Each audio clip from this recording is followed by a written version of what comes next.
Assalamualaikum teman-teman, seperti biasa sebelum mulai Mimin mendoakan semoga teman-teman semua selalu dalam keadaan sehat walafiat.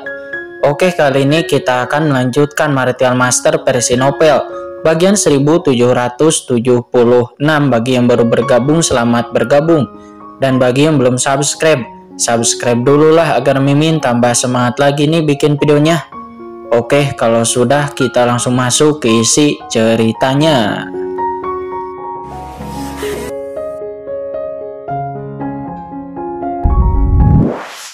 Guru datang ke Kinchan dan menjawab, "Tuan, meskipun bawaan ini telah tidak aktif di Laut Mati sebanyak tahun, namun ini adalah pertama kalinya aku datang ke laut dalam seperti ini. Aku juga pernah menyelam ke dasar laut beberapa kali, tetapi pada dasarnya di kedalaman sebelumnya aku sesekali bertemu dengan binatang hantu raksasa, dan kami sering memancing mereka ke permukaan laut. Tetapi aku telah menyelam sedalam ini seperti hari ini, dan aku belum pernah bertemu dengan binatang hantu tingkat raksasa. Dan bawahan juga tidak tahu situasi spesifiknya," kata iblis tua Xuan Gui. "Mungkinkah binatang hantu di sini tak ditakuti oleh napasku?" kata Kinchan yang merutkan kening. "Itu di sini domain luar angkasa, buka," kata Kinchan. Di saat Kinchan memasuki inti, Kinchan langsung mengaktifkan domain luar angkasanya, dan napas luar angkasa yang mengerikan seketika menyebar dengan cepat seperti lautan luas. Gemuruh. Kinchan segera merasakan bahwa domainnya sangat terhalang di sini, yang setidaknya beberapa kali lebih tinggi daripada niat membunuh yang dihalangi oleh pasukan udang air hitam. Domain niat membunuh yang sekuat milik Kinchan tidak dapat dibuka secara paksa untuk sementara waktu. Kultivator manusia tidak semudah itu untuk menampilkan domain ketertibanmu di dalam kelompok binatang guntur belut dewaku. Bunuh bocah sombong ini." Pada pasukan belut guntur dewa, satu demi satu meraung. Duar. Guntur-guntur yang tak terhitung jumlahnya melonjak masuk memusnahkan Kinchan dalam sekejap. Niat membunuh dan guntur, bagaimana aku bisa menghentikannya? Guntur itu adalah kekuatan terkuatku. Mata air laut mati, kata Kinchan. Kinchan berlama-lama di seluruh dewa penghakiman guntur. Sementara itu, sungai panjang laut mati sangat luas berkelok-kelok sejauh puluhan ribu mil, langsung menutupi sebagian besar pasukan belut dewa dan binatang guntur. Air laut mati Kinchan begitu kuat sehingga langsung memeras air laut lainnya di sekitar, menutupi belut dewa dan binatang guntur ini di atas air laut matinya sendiri. Bagaimana bisa? Banyak belut dewa dan binatang guntur terkejut pada saat ini. Meskipun mereka masih berada di air laut mati, namun mereka merasa seolah-olah berada di ruang lain, dan air laut mati di sekitar mereka sama sekali tidak mendengarkan kendalinya. Sialan. Sebelum mereka jatuh karena terkejut, Kinchan mengeluarkan raungan panjang dan domain ruang seketika dilepaskan olehnya secara langsung, membentuk labirin ruang yang mengerikan dan dengan cepat memotong belut dewa dan binatang guntur. Langit dipenuhi guntur dan cahaya dan segera terbagi menjadi ruang-ruang kecil berkeliaran terus-menerus. Itu dia. Dan saat Kinchan melepaskan labirin ruang angkasa, dia juga dengan cepat merasakan keberadaan binatang tingkat transendensi tingkat 3 di antara pasukan belut dewa dan binatang guntur. Potong. Dengan sekejap sosoknya, Kinchan tiba-tiba berubah menjadi seberkas guntur dan menebas binatang guntur belut super transenden rangkap 3 di antara mereka. "Anik, anak laki-laki, kamu cari mati." Binatang guntur belut dewa meraung dan tubuhnya yang besar melonjak ke atas. Ternyata itu adalah belut dewa besar dengan panjang 10.000 kaki. Ketika tubuhnya terguncang, cahaya guntur setinggi langit meledak dari matanya, langsung membombardir Kinchan di sepanjang jalan kekosongan langsung dimusnahkan. Boom. Air laut yang tak berujung terbakar langsung di bawah napas gemuruh ini, dan cahaya guntur yang mengerikan dengan cepat jatuh ke tubuh Kinchan. Pada saat ini Kinchan merasakan guncangan tiba-tiba di tubuhnya. Dengan perasaan mati rasa di sekujur tubuhnya, guntur yang mengerikan ini terus-menerus menembus tubuhnya, membakar setiap sel di dalam dirinya, dan ingin meledakkannya secara langsung. Sangat tajam. Kinchan mendesah kagum. Harus dikatakan bahwa binatang guntur belut ini memang memiliki akar kesombongan. Kekuatan pukulan ini sebenarnya jauh lebih mengerikan daripada pukulan penuh dari Raja Hantu Senming saat itu. Tidak heran jika iblis tua Xuangui dan yang lainnya tidak akan berani masuk jauh ke dalaman Laut Mati. Karena jika mereka bertemu dengan binatang guntur belut ini, dengan kekuatan iblis tua Xuangui dan Raja Hantu Shenming ataupun para penguasa daerah terlarang, mereka akan ditekan di Laut Mati ini. Saya khawatir itu benar-benar tidak akan bisa masuk ke sini. Serangan binatang guntur belut dewa ini cukup untuk melukai sumber ahli teratas transenden tingkat 3 dari daerah terlarang. Akan tetapi berbeda, Qin Chen tidak takut. Yang paling Qin Chen tidak takuti itu adalah serangan guntur. Guntur yang memenuhi langit jatuh ke tubuhnya, membakar sel-selnya, dan jejak kekuatan itu dengan cepat diserap dan diisi ulang oleh sel-sel tubuhnya sendiri. Pori-pori di seluruh tubuh Qin Chen melebar seolah-olah dia telah dibaptis di dalam guntur ini. Sosoknya bagaikan kilat dan dia langsung menebas serangan guntur yang panjang. Dan tiba-tiba muncul di depan binatang guntur belut dewa yang raksasa ini. Apa? Binatang guntur belut dewa terkejut ketika dia sadar kembali Qin Chen sudah muncul di depannya. Dia melayangkan tinju dan tinju yang mengandung kekuatan niat membunuh yang mengerikan menghantam dahinya. Dengan suara ledakan, binatang guntur belut dewa merasakan guncangan di benaknya dan kekuatan ruang yang mengerikan menembus tubuhnya, dan dengan suara hembusan, retakan yang tak terhitung jumlahnya muncul di seluruh tubuhnya, hampir meledak di tempat. Meraung. Pada saat kritis ini, binatang guntur belut dewa mencoba yang terbaik, membuka mulutnya yang besar karena ketakutan. Mengangkat kepalanya, tiba-tiba matanya memancarkan cahaya yang ganas dan taringnya tebal seperti lubang yang menelan sangat besar. Menghadap Qin Chen, itu adalah guntur yang tak berujung. Muntahkan, boom. Cahaya guntur yang mengerikan berubah menjadi semburan cairan guntur menutupi Qin Chen dalam sekejap, dan kekosongan di segala arah bergetar seolah-olah akan meledak. Namun di bawah tatapan ngeri dari binatang belut guntur, tubuh Qin Chen tetap tidak bergerak dalam badai petir, dan alih-alih mundur dia bergegas ke tubuh binatang belut guntur dalam sekejap di sepanjang cahaya petir yang mengerikan itu. Dan saat berikutnya, tubuh binatang belut guntur dewa terpelintir dengan keras. Dan di tengah raungan yang menyakitkan ada sebuah ledakan. Dan binatang belut guntur dewa raksasa yang sangat besar meledak seketika. Seluruh tubuhnya hancur berkeping-keping dalam sekejap.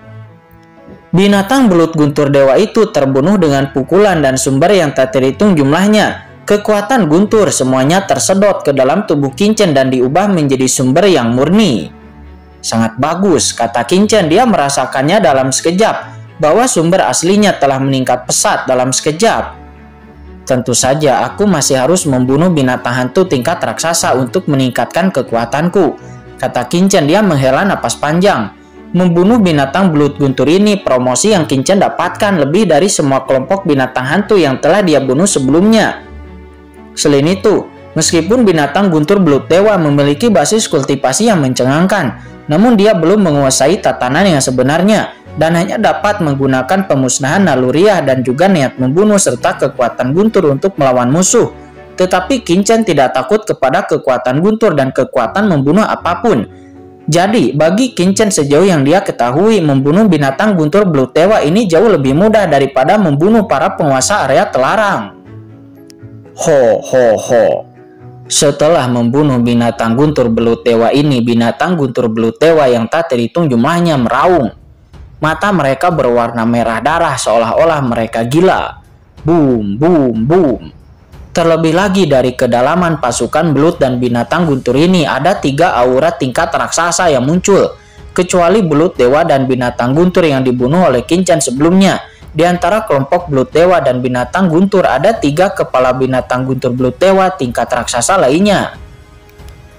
Guntur belut dewa itu membawa banyak kelompok dan dengan gila menabrak labirin luar angkasa yang dibentuk oleh Qin Chen. Kemudian saya melihat cahaya guntur berkeliaran di seluruh langit, dan kekuatan ketiga binatang guntur belut dewa ini benar-benar membentuk koneksi tertentu di labirin luar angkasa Qin Chen di bawah kepemimpinan ketiga binatang guntur belut dewa ini. Cahaya guntur yang mengerikan itu mengembun dan ketika mencapai kutub itu akhirnya dengan suara keras, labirin luar angkasa Qin Chen pun terbelah oleh cahaya guntur yang mengerikan yang dipadatkan oleh belut dewa dan binatang guntur ini. Apa? Qin Chen menunjukkan keterkejutan. Labirin luar angkasanya itu dapat melipat semua kekuatan kehampaan sehingga ahli yang kuat akan terperangkap di dalamnya dan tidak dapat berkomunikasi satu sama lain dan membentuk kekuatan gabungan. Tetapi Qin Chen tidak menyangka bahwa binatang guntur belut dewa ini memiliki cara yang unik untuk mengumpulkan kekuatan. Sepertinya kelompok belut dan binatang guntur ini benar-benar luar biasa, kata Qin Chen. Dia mendesah dalam hatinya. Boom! Namun setelah meledakkan labirin luar angkasa Qin Chen, binatang guntur belut dewa ini tidak menyerang Qin Chen. Binatang guntur belut dewa yang tak terhitung jumlahnya tiba-tiba melesat ke langit dan terbang menuju laut mati ke segala arah. Nampak mereka ingin melarikan diri. Pada saat ini ketika Qin Chen sedang memburu binatang guntur di dasar laut mati, pada saat ini di atas laut mati, dalam badai laut mati yang tak berujung, tetesan air hujan laut mati yang berderak menghantam dua sosok abu-abu di sana. Dan itu adalah Jia Luo Mingju dan leluhur iblis bayangan. Pada saat ini mereka berdua berjalan di kehampaan yang tak berujung terus-menerus mendekati bagian terdalam laut mati. Sepanjang jalan binatang hantu sesekali menyerang dan membunuh mereka. Tetapi badai laut mati maupun binatang hantu ini tidak dapat melukai mereka sama sekali. Dan mereka berdua sangat santai. Boom! Di bawah air laut mati bergolak. Jia Luo Mingju pun berhenti melihat ke bawah laut mati di bawahnya dan sedikit mengernyit. Tuanku, ada apa? Kata leluhur iblis bayangan. Dia bertanya ketika melihat Jia Luo Mingju berhenti. Dari dasar laut mati tampaknya sedang ada gemuruh. Mungkinkah ada semacam pertempuran yang terjadi di laut mati?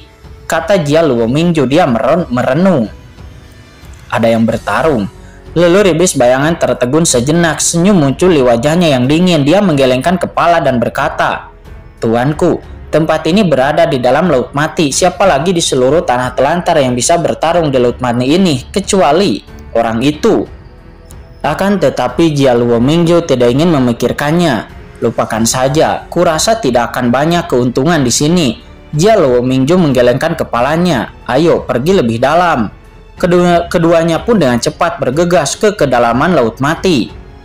Tiba-tiba keduanya berhenti dan menatap badai laut mati di depan. Di badai laut mati di depan mereka banyak sekali binatang hantu berkumpul mengepung seorang pria kuat yang memegang kapak raksasa hitam pekat. Kapak raksasa hitam pekat ini tinggi dan kekar. Dengan tinggi ratusan kaki, dia meledakkan dengan satu kapak. Dikombinasikan dengan kekuatan domain setiap kali dia mengenainya. Binatang hantu yang mengepung jatuh di belakang lusinan kepala. Ada binatang hantu dengan cangkang yang diledakkan. Namun ada terlalu banyak binatang hantu yang mengepung mereka. Itu begitu padat sehingga mereka mengabaikan hidup dan mati. Dan dalam sekejap mereka mengepung kapak raksasa itu lagi. Meskipun sebagian besar binatang hantu yang mengepung ini itu hanya memiliki level transenden kedua. Namun pertahanan mereka sangat kuat. Dikombinasikan dengan badai laut mati. Kapak perang raksasa tingkat master dari area telarang menebas binatang hantu ini. Membunuh, akan tetapi dia tidak dapat menembus lorong yang cukup untuk memungkinkan dirinya melarikan diri. Yang terpenting adalah bahwa di antara binatang-binatang hantu ini, ada juga binatang hantu raksasa dengan tingkat transendensi rangkap 3. Binatang hantu ini bersembunyi pada pasukan dan ditutupi dengan keras. Kapak yang kuat itu berjuang ke kiri ke kanan, namun tubuhnya seringkali terluka, berlumuran darah. Tuanku, itu adalah Kaisar Kapak Hitam. Melihat pria kuat ini memegang kapak raksasa hitam, pupil leluhur iblis bayangan membeku dan dia mengenalinya. Apa itu benar-benar dia? Kata Jia Luo Mingju, matanya berkilat dan senyum terukir di sudut mulutnya. Ayo pergi dan lihatlah. Kata Jia Luo Mingju. Dia melangkah maju dan kekosongan mengalir. Dia pun muncul di medan perang ini dalam sekejap dan kemudian tiba-tiba melambai ke pasukan Ming Bei di depannya. Duar. Serangan mengerikan dengan niat membunuh menyapu. Dalam sekejap pasukan ratusan Ming Bei terlepas, terlempar, dan cangkang terkeras di tubuh mereka langsung hancur dan musnah di bawah pukulan dari Jia Luo Mingju. Dan mereka berubah menjadi ketiadaan. Pada saat ini leluhur iblis bayangan juga memasuki medan perang dalam sekejap. Dengan tiupan-tiupannya, duri-duri tajam di tangannya berubah menjadi pita cahaya yang tidak bisa dihancurkan, meledak dengan niat membunuh yang mengerikan menembus ratusan binatang buas dalam sekejap. Daging mereka semuanya lusuh langsung dicekik menjadi ketiadaan. Siapa itu? Merasakan serangan di sini, Kaisar Kapak Hitam terkejut dan buru-buru mendongak melihatnya. Dan ketika dia melihat bahwa itu adalah Jia Luo Mingju dan leluhur iblis bayangan, dia pun sangat gembira. Tuan Kota Jia Luo, saudara iblis bayangan, apakah itu kamu? Kata Kaisar Kapak Hitam. Dia terkejut sekaligus gembira. Dia tidak pernah berpikir bahwa dia akan menghadapi penyelamat seperti itu ketika dia hampir gagal dan mati di sini. Jia Luo Mingju dapat menduduki posisi penguasa kota Telantar dan kekuatannya tentu saja tidak perlu diragukan. Dia adalah kelompok teratas di tanah Telantar. Bersama dengan leluhur iblis bayangan, mereka bertiga bekerja sama dan akan berhasil membabat habis binatang ini. Memikirkan hal ini, Kaisar Kapak Hitam buru-buru mengingatkan, Tuan Kota Jia Luo, saudara iblis bayangan, ini adalah pasukan cangkang hantu berwajah batu di Laut Mati yang dikenal karena pertahanan mereka yang ekstrim, dan pemimpin mereka bahkan adalah binatang hantu raksasa. Bahkan seranganku tidak dapat menembus pertahanannya. Kalian berdua harus berhati-hati.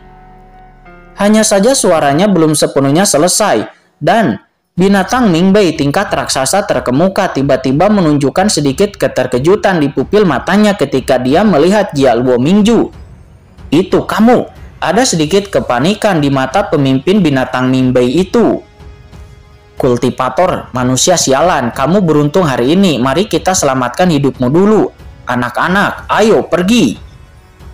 Kata pemimpin binatang Mingbei itu. Dia menatap dingin ke arah Kaisar Kapak Hitam.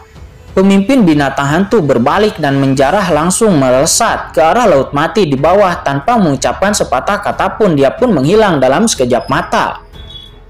Melihat ini, leluhur iblis bayangan berkedip dan hendak mengejar, akan tetapi dia dihentikan oleh Jia Luo Mingju.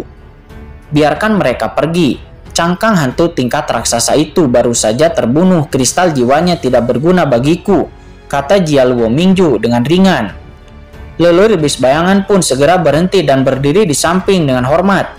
Tidak jauh dari sana, Kaisar Kapak Hitam menatap binatang hantu Mingbei yang telah pergi dalam sekejap mata, berlumuran darah dan tampak sedikit linglung. Bagaimana situasinya?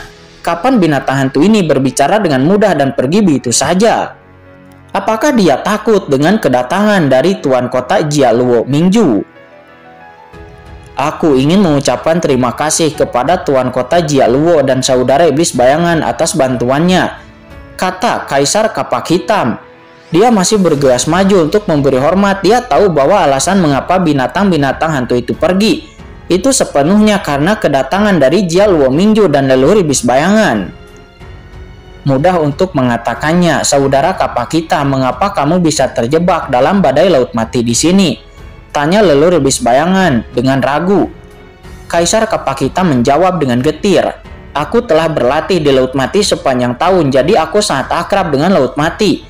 Kali ini karena dukunganku, aku hanya membawa bawahanku ke daerah terlarang Laut Mati. Tapi aku bertemu dengan pasukan binatang Mingbei itu. Dan jika sampai kalian berdua tidak datang, maka aku khawatir aku mungkin sudah mati.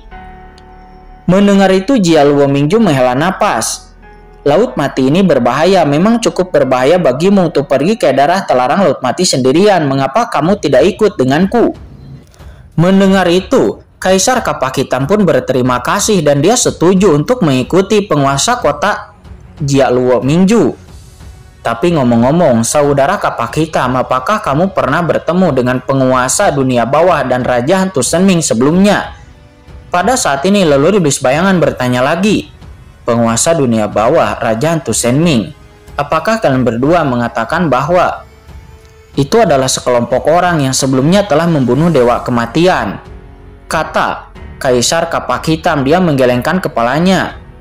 Dia lalu berkata lagi, aku telah berlatih di Laut Mati sebelum aku turun dan aku baru saja mendengarnya. Aku belum pernah melihatnya sebelumnya. Akan tetapi karena Kaisar Kapak Hitam tidak mengetahuinya, Jia Luo Mingju pun tidak bertanya lagi, sehingga dia pun kembali berkata, tidak apa-apa, ayo pergi. Saudara Kapak Hitam, ayo pergi, kata iblis bayangan. Dia juga berkata dan menepuk bahu dari Kaisar Kapak Hitam. Mendengar itu, Kaisar Kapak Hitam pun tersenyum mengangguk dan dia pun terbang ke arah Jia Luomingju pergi mengikutinya.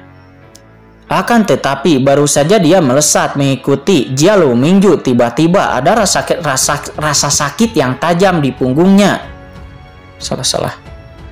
Akan tetapi ketika dia melesat pergi mengikuti Jia Luomingju, tiba-tiba ada rasa sakit yang tajam di punggungnya dan ada hembusan. Tiba-tiba duri emai yang tajam di tangan leluhur bis bayangan tiba-tiba telah menusuk tubuhnya dengan kuat tanpa tahu kapan itu terjadi.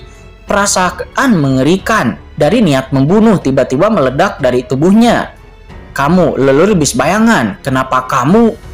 kata Kaisar Kapak Hitam. Dia meraung dengan marah. Dia tidak pernah berpikir bahwa leluhur bis bayangan akan menyelinap menyerangnya. Dalam rasa sakit yang parah, dia tidak peduli dengan hal-hal lain. Dengan ledakan domain medan yang mengerikan darinya memenuhi udara, menghantam leluhur bis bayangan dengan keras, mencoba mengirimnya terbang keluar. Pada saat yang sama, kapak raksasa hitam pekat di tangannya tiba-tiba muncul dan jatuh ke arah leluhur bis bayangan dengan gila. Akan tetapi pada saat ini sebuah tangan besar yang kokoh dan kuat tiba-tiba muncul dan tangan itu benar-benar menggenggam kapak hitam yang telah dia tebas dan dia tidak dapat mematahkan 1 senti pun.